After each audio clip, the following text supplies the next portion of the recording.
Hello, मैं हूं US प्रसाद और अपने चैनल स्टोरी हाईवे में मैं आपको तरह तरह की कहानियां सुनाता हूं।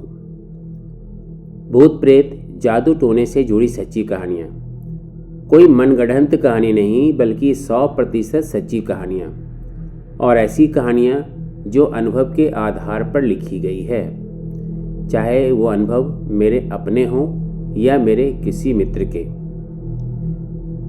आज मैं एक अनोखी कहानी आपके लिए लेकर आया हूं, इसलिए कहानी के अंत तक आप मेरे साथ बने रहें। अक्सर आपने ऐसा सुना होगा कि तंत्र विद्या से कोई किसी आत्मा को अपने वश में करके उससे मनचाहे काम करवाता है। आपने जरूर सुना होगा। तो यह कहानी भी उसी से जुड़ी है।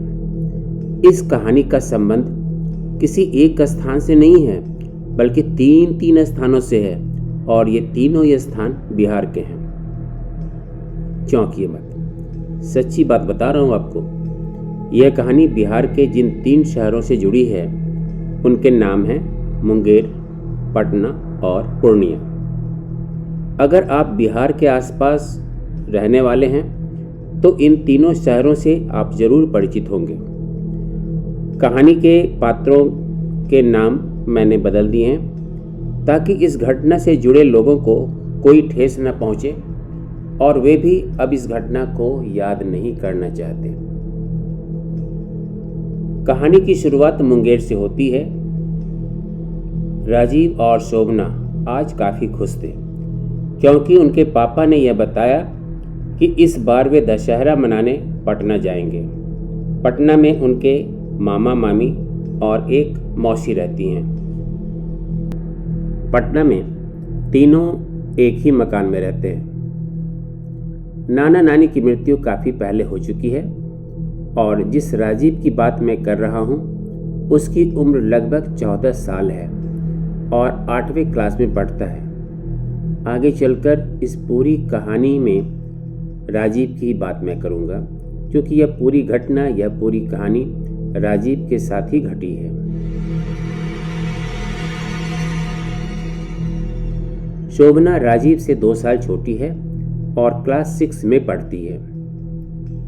पटना जाने में अभी तो 4 दिन बचे हैं, लेकिन दोनों काफ़ी उत्साहित हैं। खैर, वे 4 दिन भी बीत गए और वे आज सुबह की ट्रेन से पटना जा रहे हैं।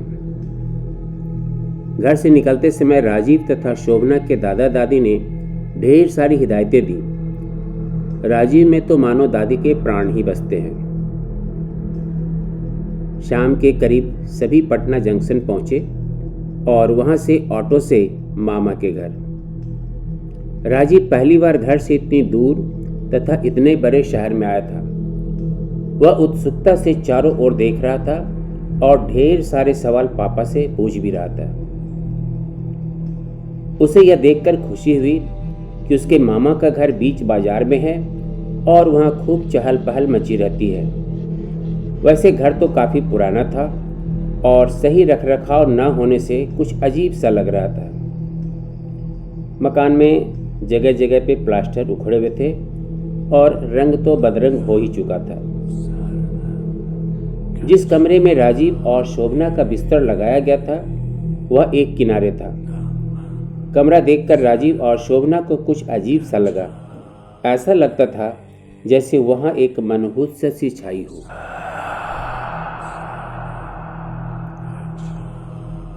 दिन भर तो काफ़ी मौज मस्ती में गुजर जाता था, लेकिन रात उसे अच्छी नहीं लगती थी। मामा मामी ने दोनों को पहले ही दिन यह सख्त हिदायत कर दी थी कि शाम में छत पर नहीं जाना है।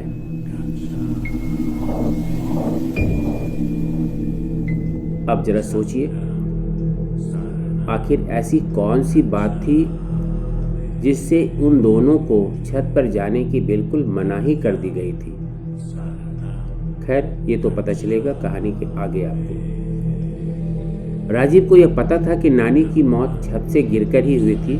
हो सकता है कि वही भय मामा मामी के मन में बैठा हो। अभी तक मैंने राजीव की मौसी के बारे में आप सबों को कुछ भी नहीं बताया है। उनके बारे में थोड़ी जानकारी देता चलूँ आपको, क्योंकि उस कहानी के साथ वो बड़े ही गहरे स्तर से जोड़ने वाली हैं। मौसी जी विधवा हैं और अपने भाई भाभी के साथ ही रहती हैं। राजीव ने जब पहली बार मौसी को देखा तो उसे भय सा लगा। चढ़ी हुई लाल लाल आंखें, गोरा चेहरा और चेहरे पर एक कटु मुस्कान।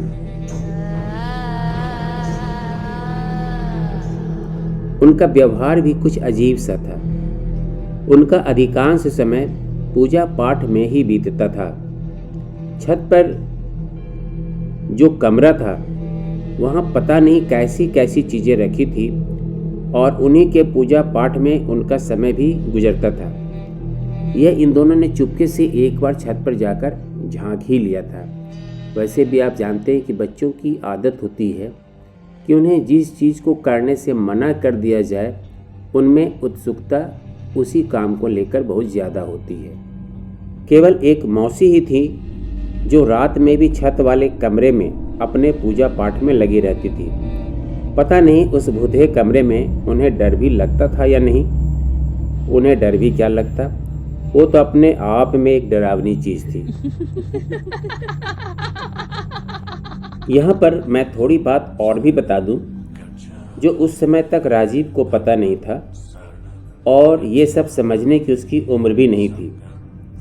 जैसा कि राजीव की दादी ने बाद में बताया कि राजीव की मौसी तंत्र विद्या जानती थी और दशहरे के समय उनका कोई खास तांत्रिक अनुष्ठान भी चल रहा था। बाद में इसलिए कह रहा हूँ क्योंकि इस पूरे कहानी की सूत्रधार वही मौसी जी हैं।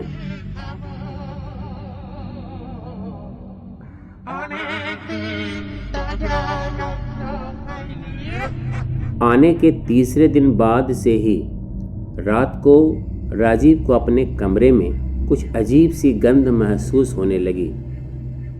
उसके बाद किसी लड़की और औरत की फुसफुसाहट भी सुनाई पड़ने लगी, जबकि कमरे के आसपास कोई भी न था।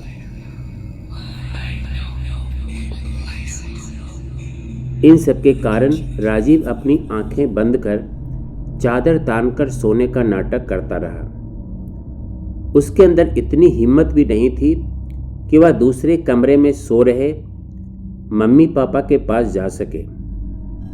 सुबह उसने पापा को रात के अपने डरावने अनुभव के बारे में बताया, लेकिन पापा ने उसे यह कहकर टाल दिया कि जरूर तुमने कोई बुरा सपना देखा होगा। अक्सर ऐसा ही होता है, बच्चे इन आत्माओं को अच्छी तरह से भाप जाते हैं, उनका यह आभास पहले ही हो जाता है। लेकिन बड़े क्या करते हैं, उनकी बात पे ध्यान नहीं देते हैं और कभी कभी यही बात आगे चलकर मुसीबत का कारण बन जाती है। और इस कहानी में ऐसा ही होने वाला है। अगली रात तो और भी भयावह गुजरने वाली थी और राजीव को इसका अंदाजा भी नहीं था। वह तो यह सोच रहा था कि किसी तरह से 2 रात और कट जाए, फिर तो अपने घर वापस जाना है। अब उसे मामा मामी के यहाँ रहने की जरा सी भी इच्छा नहीं हो रही थी। हाँ, तो मैं अगली रात की बात कर रहा था। रात के करीब 11 बजे होंगे। सड़क पर अभी भी चहल पहल थी क्योंकि दशहरे का मेला चल रहा था और दोनों छज्जे के पास कुर्सियां लगाकर लोगों को आते जाते देख रहे थे। यह सब देखते देखते कब के 12 बज गए, उन्हें यह पता ही नहीं चला। तभी मौसी ने आकर कहा कि अब काफ़ी रात हो चुकी है, अपने कमरे में जाकर सो जाओ। मौसी के कहने का तरीका कुछ ऐसा था और उनके चेहरे का एक्सप्रेशन भी कुछ ऐसा था कि जब राजीव ने मौसी की ओर देखा तो एक बार ही सहम सा गया। आज मौसी का चेहरा काफ़ी दिनों से जो कुछ दिख रहा था वह आज और भी भयंकर लग रहा था। बिना कुछ कहे दोनों अपने कमरे में सोने चले गए। राजीव मौसी के बारे में सोचते सोचते कब सो गया उसका उसे पता ही न चला। अब जो मैं आपको बताने जा रहा हूँ वह इतना भयावह है कि उसकी भयानकता को वही अनुभव कर सकता है जिसने उसे झेला हो। आधी रात के करीब राजीव को ऐसा लगा कि एक लड़की और मौसी कुछ अजीब सी आवाज में बातें कर रहे हैं।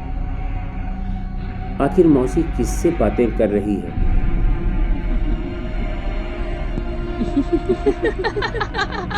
जबकि कमरे में कोई और वैसी लड़की भी नहीं है।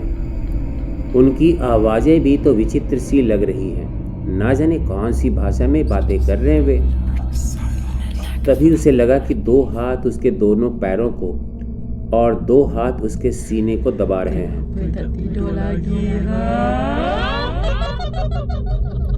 सीने पर वाला हाथ किसी औरत का था जो चूड़ियों की आवाज से पता चल रहा था, लेकिन उसमें काफी मजबूती थी। ऐसा लगता था कि वे हाथ उसके कलेजे को फाड़कर उसके दिल को निकाल लेंगे। भय के कारण वह बेहोश हो गया। सुबह नींद खुली तो उसे काफी कमजोरी सी लग रही थी। ऐसा लग रहा था कि मानो किसी ने उसके शरीर का सारा खून ही चूस लिया हो।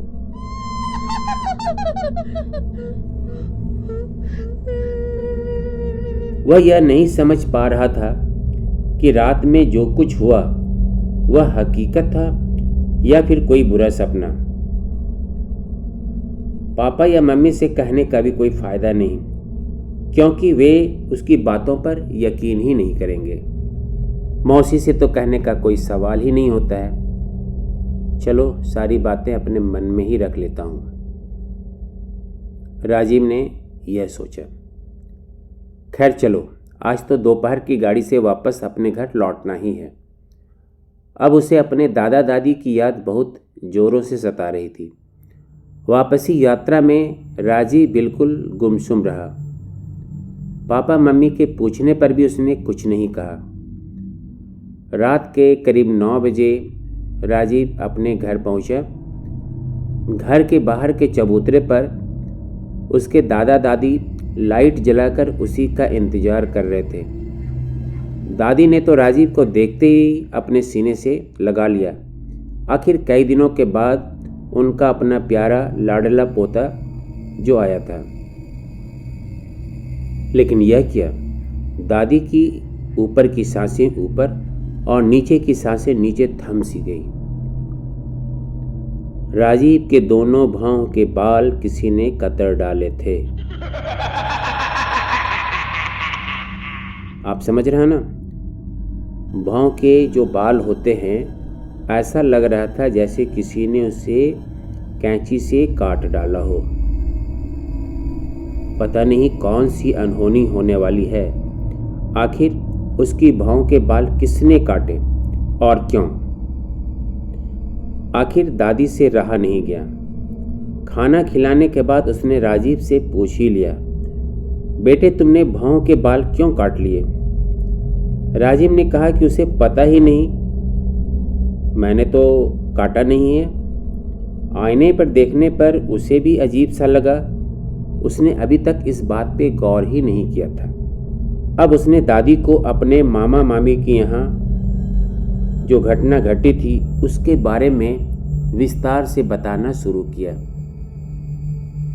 उसने यह भी बताया कि एक रात उसे बड़ा ही भय लगा था। पता नहीं वह सच था या सपना। दादी ने सारी बातें सुनी और उनके मन में यह आया कि हो न हो जरूर कुछ अनिष्ट होने वाला है। दादी को यह भी पता था कि उसकी मौसी यानी राजीव की मौसी तंत्र विद्या की साधना करती है और दशहरे में तो ऐसे लोगों के लिए तंत्र सिद्धि का विशेष अवसर होता है। यह तो मैंने आपको कहानी के पहले ही भाग में बता दिया था। घर के बाकी लोग भूत प्रेत या काले जादू को नहीं मानते थे, इसलिए दादी मन ही मन सोच रही थी कि अगर इस पर कोई काला जादू किया गया है तो कुछ न कुछ करना तो पड़ेगा। लेकिन वो करे भी तो क्या, किसके पास जाए? और अभी तो अनिष्ट का कोई लक्षण भी नहीं दिखाई पड़ रहा है। हाँ, अनिष्ट के लक्षण का इंतजार कर रही थी दादी जी। और लो, खेल शुरू हो गया। करो अब जो करना है। बचा सको तो बचा लो अपने पोते को। कहानी काफ़ी लंबी हो चुकी है, इसलिए इस कहानी का अंत मैं इसके अगले भाग यानी कैदी आत्मा का कहर के पार्ट 2 में करूँगा। कहीं जाइए मत, बस मेरे साथ बने रहें और हाँ, प्लीज़ चैनल को सब्सक्राइब करना ना भूलें।